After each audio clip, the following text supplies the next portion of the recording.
chewing, biting, jumping all over you, squealing, howling, whining, they're all normal ways for your dog to get attention. So don't punish them when they're doing it, but we're just going to teach an alternative behaviour for your dog to show, to tell you that they want something. So we're kind of teaching them manners, we're teaching them how to behave in our society that's publicly acceptable. So all this behaviour that Tarka's doing here is unacceptable, and we don't want that to continue into adulthood. So we need to teach her a new way of asking for things. So we're going to teach her to offer a fairly natural behaviour, which is to sit. In this video we'll show you how we do it.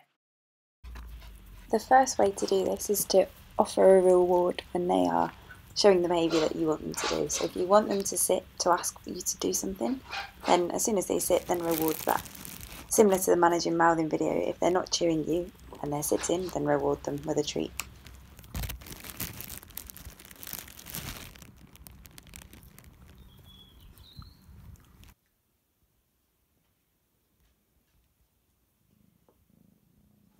This video was tough for us to capture because we've been training the behaviour right from the start, so Tarka's too well behaved. Nina takes the opportunity to reinforce well and even pushes the boundary to a stay. Notice that no words of command are used at all.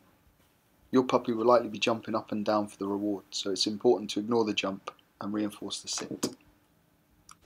The second way to do this is to use what you're getting them to ask for as the reward itself. So often you want them to ask to come out of somewhere or for food. And obviously coming out of that playpen is going to be a huge reward in itself. So all we're going to do is just open the gate and wait for them to stop going crazy. Initially you're going to have to wait for some time, because if that's all they've known, if you've let them out every time they've been jumping up at the bars, then they're going to go crazy. But they'll soon realise that sitting is the behaviour that you want. And then you can reward them by letting them out. In this video David's filling the kongs, and you can see that he's just going to wait until all puppies around him are sitting. And then once they are, he can give them the food as a reward.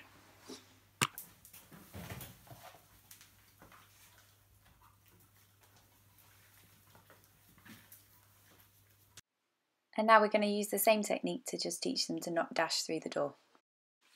If you're training more than one, it's likely that they'll be over-exuberant, they'll rush through the first time, so just close the door very gently, make sure you don't close them in it, and that's enough to punish the behaviour.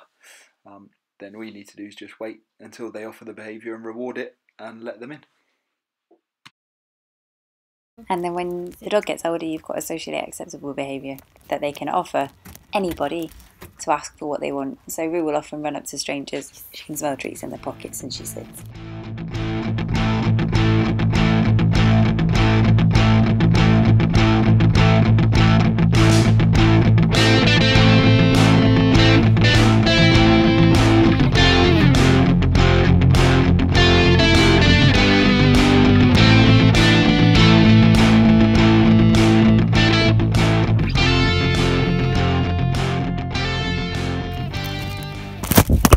I'm so sorry.